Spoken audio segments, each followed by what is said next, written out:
Okay, so good afternoon, everyone. Yeah, thank you very much for this opportunity. Since I enter into this hall, I'm finding this environment is much serious. It's like nobody's laughing, nobody is like, it's like a small chit-chats.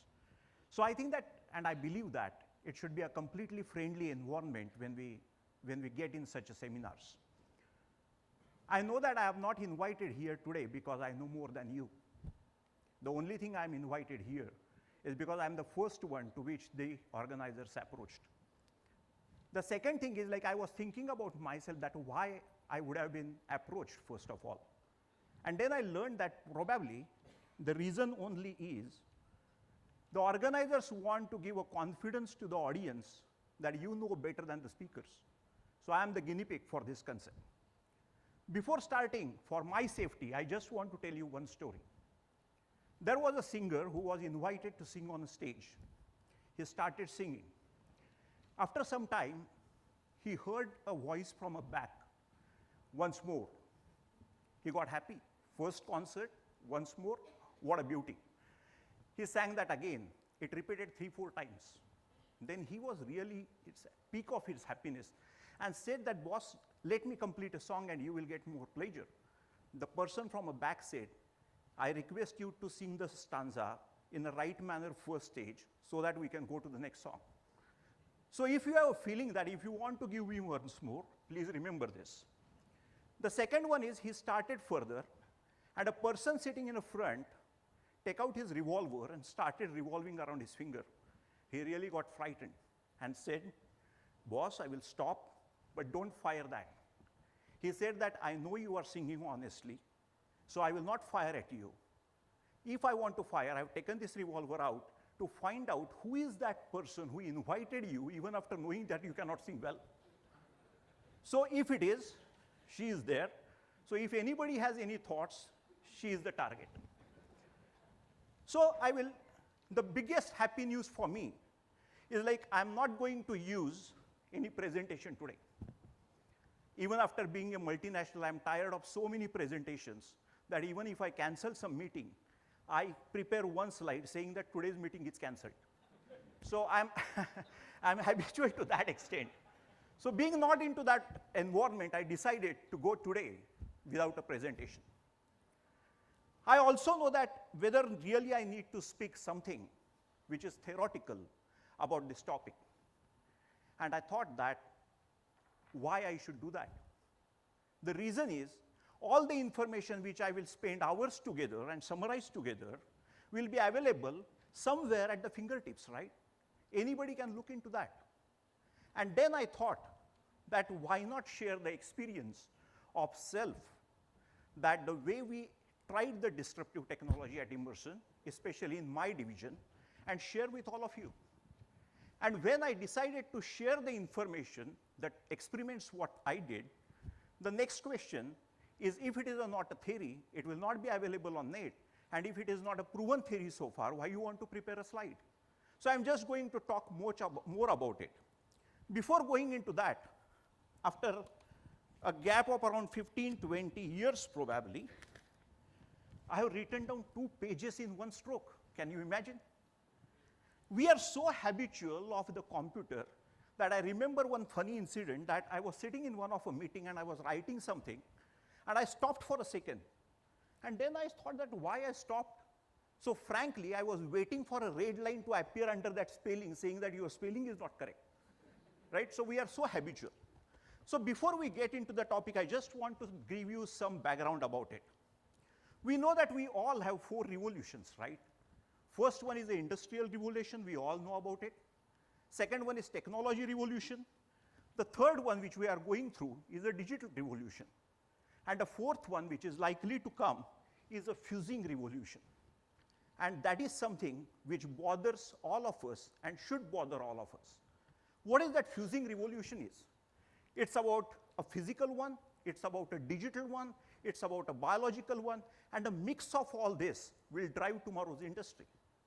Are we really ready for it is a real question. And when this topic came for a discussion within the management, we decided to approach disruptive technology completely in a different way. And why we thought that? I just want to give you some numbers, and probably that matters you more, about a 2017 McKinsey report before just pandemic. And look at some of the interesting facts about it. They say that 60% of occupations has 30% of work which can be automated, right? 60% of occupations, out of which 30% can be automated. The second they talk about is like half of the activities done today can be automated by 2030, right?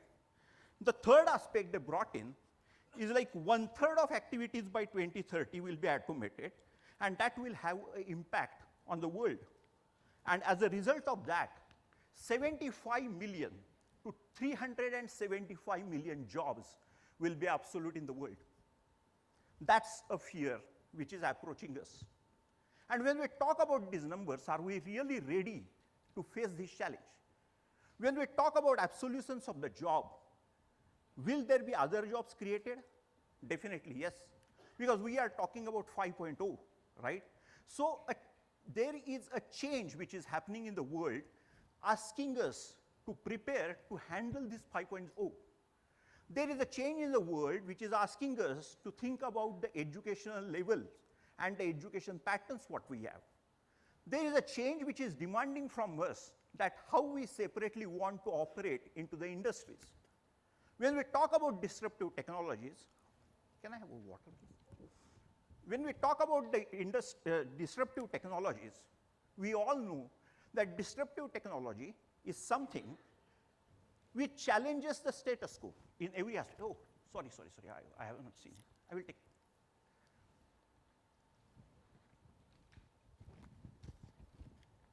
Completely change something. Disruptive technology, we all know that every industry cannot introduce into market. For example, I'm in an industry which deals with casting fasteners. What kind of disruptive I can bring into picture immediately? However, just knowing this, should I stay away from disruptive technology? The challenge what Indian industry has today is education-wise, skill set-wise, every industry is really not prepared for introducing the disruption into the market in terms of product. Then we decided how to take it forward. And I give you a summary that before I talk about the experiments, I should be giving you some numbers so that you trust it, right? We were preparing for this pattern, which I'm going to explain now, for around 1 year, and for last 1 year, we implemented it. What changes we have seen? The division which I look after, my profitability in last 1 year has gone up nearly by 30%. My service levels have gone up by 20%. My new product sales has gone up nearly by 40%. My quality has become 0 for last 9 months. How we achieved this? Because we decided to absorb disruption in a different manner, disruption technology in a different manner for ourselves and introduce into the organization. We decided 3 levels. Let people understand what disruption is all about. Second one is like give them a freedom to start working out the disruptions within their functions. Third one, once they are done with that, run the small projects to see the actual results. Simple 3 steps. First question, management challenged me that where are the people for this and how you are going to do this. So I gave them a very simple model that I will work into enablers, I will work and observe the results. What are those enablers where I introduce the disruption? The first one where I introduced is leadership. The second one is policy and strategy. Third one is people. Fourth one is processes. And the fifth one is partnership. So these are the 5 areas I said I want to introduce a disruption. We will see one by one what we did in these areas to really bring a disruption at the kind of first level. To understand people what disruption means. While doing that, what we did first is like we changed all the key leaders in the organization and asked them to handle the different portion. because we don't want any kind of legacy to be carried. The very interesting concept which I have developed myself, I just want to speak about it. There is a difference between intelligence and experience-based expertise. And we often confuse between these two words. If somebody is working in one function for 15 years, 20 years, 25 years, we always call him, he is an intelligent guy. You give him any work and he does that. Will he be able to do the same efficiency into the other function if transferred after 20, 25 years? Is a question. So we decided the first disruption to change the leadership. And we did that fearlessly. We did that without having too much democracy from that leader. So we did that first. In strategy, when it comes to the product gap identification according to disruption, we were looking at a kind of matrix what we have to measure the profitability, and we recognized one of the platform, which is like 50% sales of our business, is actually of something which reduces my profit. Again, a second fearless decision we take to close that platform. Will the sales come down? Yes. Will the top management challenges? Yes. But the only thing what we can prove to the management finally is by percentage OP to sales. That matters to the organization. And we as a leader took that responsibility. In people, we did one fantastic things. We said that let's identify the people between leader 1 level, leader 2 level, and leader 3 level. Primarily, if you all know, and you as a leader must be practicing this, if any of the critical topic, any of the critical project is to be solved, you call the most trusted person in the organization. Is that right, to do that? We did exactly in a different way. We started calling the level 2 and level 3 people, saying that you can do this. And that trust helped us. As that started getting more and more, what we did is like we have started enhancing the job of people in a different way so that they start doing more, so that the level 2, level 3 is started doing more, and my level 1, who is my key staff, is anyway available for me.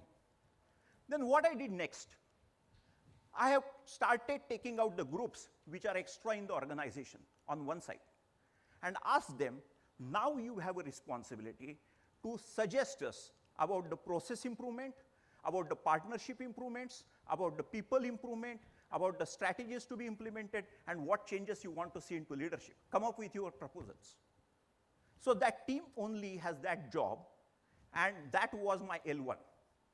Now when I say that was my leadership 1 level, and if they don't have that capability to suggest the changes, whether legally, legacy-wise, what I'm calling them as leaders, was that concept true? That is something I wanted to evaluate. And when we started giving them the concept, they understood the challenge in it, and they really come up with various proposals. While giving and allocating this, I did one more thing. A person who is expert in a particular area, for example, he is from design, I asked him to work in people. The person who is in people, I asked him to work into processes.